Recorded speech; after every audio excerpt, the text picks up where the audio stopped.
लिंगाष्टकम् ब्रह्ममुरारिसुराचितलिङ्गं निर्मलभाषितशोभितलिङ्गं जन्मज दुःखविनाशकलिङ्गं तत्प्रणनामि सदा शिवलिङ्गं देवमुनिप्रवराचितलिङ्गं कामदहनकरुणाकरलिङ्गम् रविशोभितदिव्यलिङ्गं तत्प्रणनामि सदा शिवलिङ्गं सर्वसुगन्धसुलेपितलिङ्गं बुद्धिविवर्धनकारणलिङ्गं सिद्धसुरासुरवन्दितलिङ्गं तत्प्रणनामि सदा शिवलिङ्गम्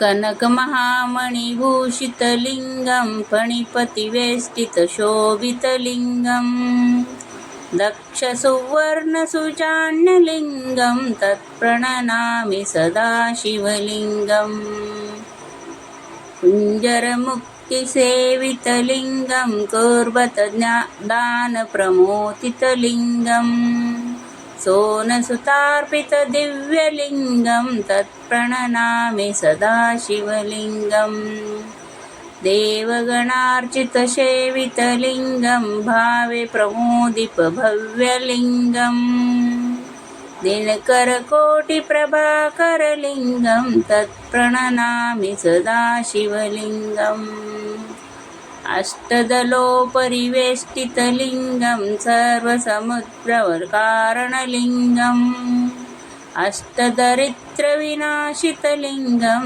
तत्प्रणनामि सदा शिवलिङ्गं सूरगुरुसुरवरपूजितलिङ्गं सूरवनपुष्पसुगन्धितलिङ्गं परात्परपरमात्मस्वरूपलिङ्गं तत्प्रणनामि सदा शिवलिङ्गम् ॐ चैतन्यं शान्तं ओमातीतं निरञ्जनं नादबिन्दुकलातीतं तस्मै श्रीगुरुवे नमः। जय मंगल जय पार्वती शिवर महादेव।